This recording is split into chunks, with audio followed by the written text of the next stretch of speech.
మాజీ మంత్రి బుగ్గన రాజేంద్రనాథ్ మాట్లాడుతున్నారు. ఆ లైవ్ చూద్దాం.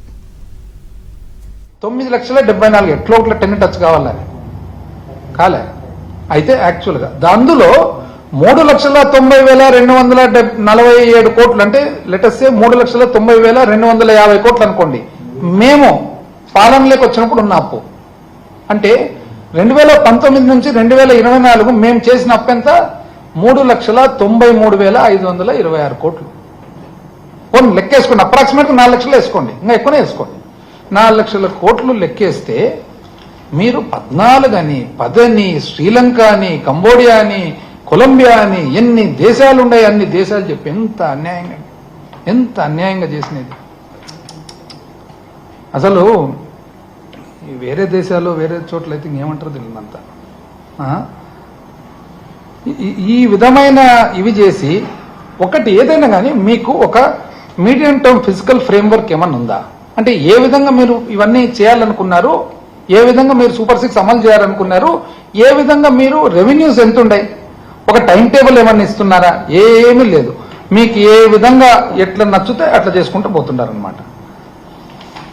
ఆ తర్వాత ఏమంటారు ఇంకోటి, అసలు ఆ ప్రెజెంటేషన్లో చాలా వెనుకబడినారంట. నేను చెప్తా, స్థూల ఉత్పత్తితో పాటు పర్ క్యాపిటల్ ఇన్కమ్ తలసరి ఆదాయం చూసినట్లయితే 2018-19 ఆంధ్రప్రదేశ్ రాష్ట్రము తలసరి ఆదాయము 1,54,031 రూపాయలతో 18వ స్థానంలో, భారతదేశంలో 18వ స్థానంలో ఉంటే 2022-23 వచ్చేటప్పటికి 2,19,881 రూపాయలతో ఆంధ్రప్రదేశ్ 15వ స్థానానికి వచ్చింది.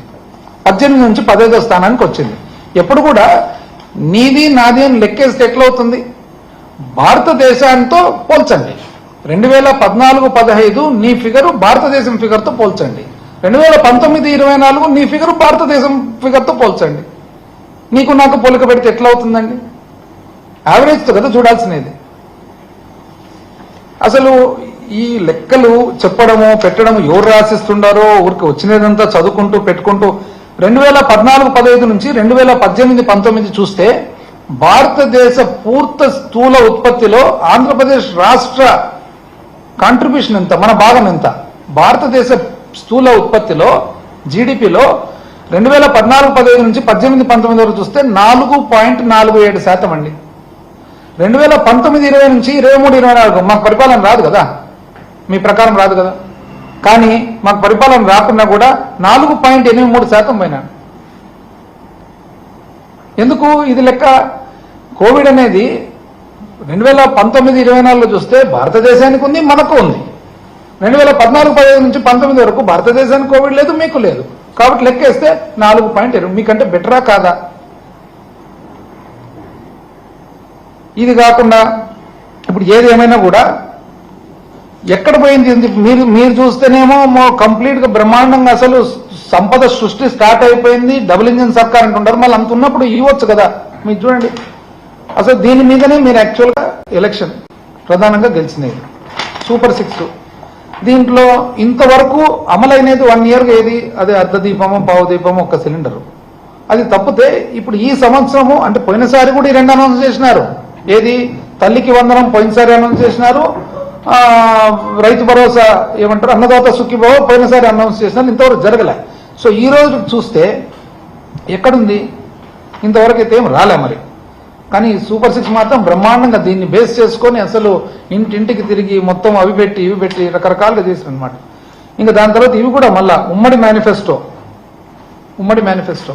ఎందుకో నేను ఈరోజు గమనించిన కదా, దాన్ని నిశ్శబ్దంగా ఉన్నారు అసెంబ్లీలో కూడా, ఎవరిలో చలనం లేదు, ఆ ఉత్సాహము ఊపు కనపడ్డంలే, అంత డల్గా ఉన్నారనమాట.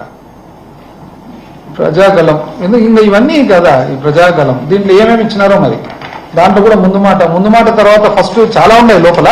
ఫస్ట్ స్టార్టింగే సూపర్ 6 యువతకు 20 లక్షల ఉద్యోగాలు,